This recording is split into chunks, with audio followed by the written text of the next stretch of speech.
Hi every one, welcome back. അപ്പോൾ ഇന്ന് ഞാൻ വന്നിട്ടുള്ളത് നല്ലൊരു ബീഫ് റെസിപ്പിയാണ് കേട്ടോ. നല്ല അപ്പത്തിൻ്റെ കൂടെയും അതുപോലെ ചപ്പാത്തി, പൊറാട്ട ഇവയിലേക്കൊക്കെ നല്ല കോമ്പിനേഷനായിട്ടുള്ള നല്ലൊരു അടിപൊളി ബീഫ് റെസിപ്പിയാണിത്. അപ്പോൾ നമുക്ക് എങ്ങനെയാണിത് തയ്യാറാക്കുക എന്നുള്ളതൊന്ന് നോക്കാം. അപ്പോൾ ഇത് തയ്യാറാക്കാൻ വേണ്ടിയിട്ട് നമ്മളിവിടെ 1/2 കിലോഗ്രാം ബീഫാണ് എടുത്തിട്ടുള്ളത്. നന്നായിട്ട് കഴുകി വൃത്തിയാക്കിയൊക്കെ വെച്ചിട്ടുണ്ട്. ഇനി നമുക്ക് ആദ്യം ഇതൊന്ന് വേവിച്ചെടുക്കണം. അപ്പോൾ ഇത് വേവിച്ചെടുക്കുമ്പോൾ ചേർക്കാൻ വേണ്ടിയിട്ട് വെളുത്തുള്ളി, ചെറിയ ഉള്ളി, ഇഞ്ചി, പച്ചമുളകൊക്കെ എടുത്തിട്ടുണ്ട് കേട്ടോ. ഇതൊന്ന് ചതച്ചെടുക്കണം. ചെറിയുള്ളി ഒരു 8-10 ചെറിയുള്ളി, അതുപോലെ ഒരു 5-6 അല്ലി വെളുത്തുള്ളി, പിന്നെ ഒരു ചെറിയ കഷ്ണം ഇഞ്ചി, 2 പച്ചമുളകാണ് എടുത്തിട്ടുള്ളത്. അപ്പോൾ അതൊക്കെ നമ്മൾ ബീഫൊക്കെ എടുക്കുന്നതിന് അളവിനനുസരിച്ച് എടുക്കുക കേട്ടോ. എന്നിട്ട് ഇതുപോലെ ഒന്ന് ചതച്ചെടുക്കുക. അപ്പോൾ നമുക്ക് ബീഫ് വേവിക്കാൻ വേണ്ടിയിട്ട് കുക്കറിലേക്ക് ഇട്ട് കൊടുക്കാം. എന്നിട്ട് നമുക്ക് നമ്മൾ നേരത്തെ ചതച്ച് വെച്ചിട്ടുള്ള വെളുത്തുള്ളി, ഇഞ്ചി, ചെറിയുള്ളി, പച്ചമുളക് അതൊക്കെ ഇതിലേക്ക് ചേർത്ത് കൊടുക്കാം. പിന്നെ ഒരു 2 ഇല്ലി കറിവേപ്പില കൂടെ ചേർത്ത് കൊടുക്കുന്നുണ്ട്. ഇനി പാകത്തിനുള്ള ഉപ്പ് ചേർത്ത് കൊടുക്കാം. പിന്നെ ഒരു 1/4 ടീസ്പൂണ് മഞ്ഞൾപ്പൊടി ചേർത്ത് കൊടുക്കുന്നുണ്ട്. അതുപോലെ ഒരു 1/4 ടീസ്പൂണ് വലിയ ജീരകത്തിൻ്റെ പൊടിയും ചേർത്ത് കൊടുക്കാം. ഇതിലേക്ക് നമ്മൾ മല്ലിപ്പൊടി ചേർത്ത് കൊടുക്കുന്നില്ല കേട്ടോ. പിന്നെ 2 ടീസ്പൂണ് കാശ്മീരി ചില്ലി പൗഡറാണ് ചേർത്ത് കൊടുക്കുന്നത്. അപ്പോൾ സാധാരണ മുളക് പൊടിയാണെങ്കിൽ എരിവിനനുസരിച്ച് ചേർത്ത് കൊടുത്താൽ മതി കേട്ടോ. ഇതിപ്പോൾ അധികം എരിവില്ലാത്തതുകൊണ്ട് നമുക്ക് 2 ടീസ്പൂണൊക്കെ ചേർത്ത് കൊടുക്കാം. ഇനി എല്ലാം കൂടെ നന്നായിട്ടൊന്ന് മിക്സ് ചെയ്തെടുക്കുക. കൈ വെച്ചിട്ട് തന്നെ ഒന്ന് കുഴച്ചെടുക്കുക കേട്ടോ നല്ലത്. എന്നാലേ ഉള്ള മസാലയൊക്കെ ബീഫിൻ്റെ എല്ലാ ഭാഗത്തും ഒന്ന് എത്തുള്ളൂ. അപ്പോൾ ഇതുപോലെ നന്നായിട്ട് കുഴച്ചെടുത്തിട്ട് ഇനി നമുക്ക് വെള്ളമൊന്നും ചേർക്കണ്ട. വെള്ളമൊന്നും ചേർക്കാതെ തന്നെ ഇത് വേവിച്ചെടുക്കാം. ബീഫിൽ നിന്ന് അത്യാവശ്യം വെള്ളം ഇറങ്ങി വരും. അപ്പോൾ നമുക്ക് കുക്കർ അടച്ചു വെച്ചിട്ട് ഇത് വേവിച്ചെടുക്കാം. അപ്പോൾ ബീഫ് വേവുമ്പോഴേക്കും നമുക്കതിലേക്ക് വേണ്ട ബാക്കി കാര്യങ്ങളൊക്കെ ചെയ്യാം. അപ്പോൾ ഇവിടെ അത്യാവശ്യം നല്ല കട്ടിയുള്ള ഒരു ഇരുമ്പിൻ്റെ ചട്ടി അടുപ്പത്ത് വെച്ചിട്ടുണ്ട്. അതിലേക്കൊരു 3 ടേബിൾ സ്പൂൺ വെളിച്ചെണ്ണ ഒഴിച്ചു കൊടുത്തിട്ടുണ്ട് കേട്ടോ. അപ്പോൾ ബീഫൊക്കെ വെക്കുമ്പോൾ വെളിച്ചെണ്ണ തന്നെ ഉപയോഗിക്കാൻ ശ്രദ്ധിക്കുക. ഇനി ഇതിലേക്കൊരു ചെറിയ സവാള ഇതുപോലെ ചെറുതായിട്ടൊന്ന് അരിഞ്ഞെടുത്തിട്ടുണ്ട്. അതിട്ട് കൊടുക്കാം.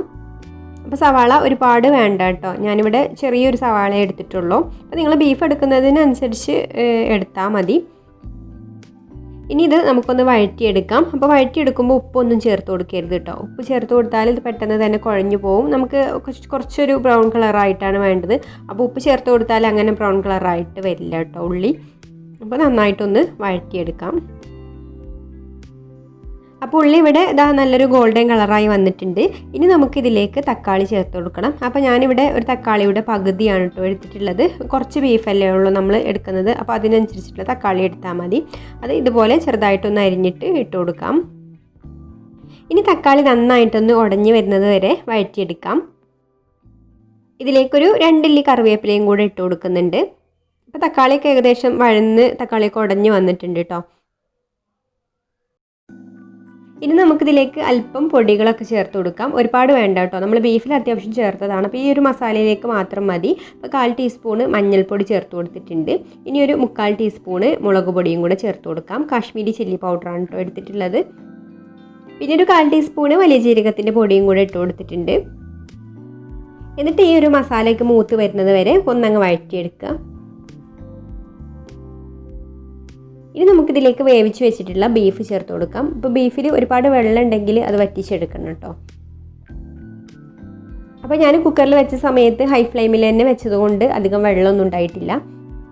പാകത്തെ വെള്ളത്തിൽ തന്നെ കിട്ടിയിട്ടുണ്ട്. ഇനി നന്നായിട്ടൊന്ന് ഇളക്കി ഈ മസാലയൊക്കെ ആയിട്ട് നന്നായിട്ടൊന്ന് യോജിച്ച് വെച്ച് ഒന്നങ്ങ് തിളപ്പിച്ചെടുക്കുക.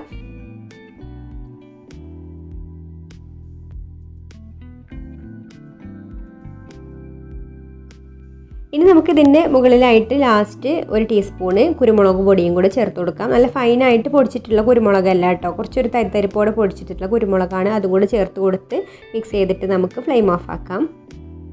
അപ്പോൾ ഇത്രയേ ഉള്ളൂ കേട്ടോ. നമ്മുടെ ബീഫ് റോസ്റ്റ് ഇവിടെ റെഡി ആയിട്ടുണ്ട്. അപ്പോൾ എല്ലാവർക്കും ഈ ഒരു റെസിപ്പി ഇഷ്ടമായിട്ടുണ്ടാവും എന്ന് വിചാരിക്കുന്നു. ഇഷ്ടമായിട്ടുണ്ടെങ്കിൽ ഒന്ന് ലൈക്ക് ചെയ്യുക, ഷെയർ ചെയ്യുക, നിങ്ങളുടെ അഭിപ്രായങ്ങളൊക്കെ താഴെ കമൻറ്റ് ചെയ്യുക. പിന്നെ ഈ ചാനൽ സബ്സ്ക്രൈബ് ചെയ്യാതെ കാണുന്നവരാണെങ്കിൽ ഒന്ന് സബ്സ്ക്രൈബും കൂടെ ചെയ്യണേ. അപ്പോൾ ഇനി മറ്റൊരു നല്ല റെസിപ്പിയുമായിട്ട് അടുത്ത വീഡിയോയിൽ കാണാം. താങ്ക്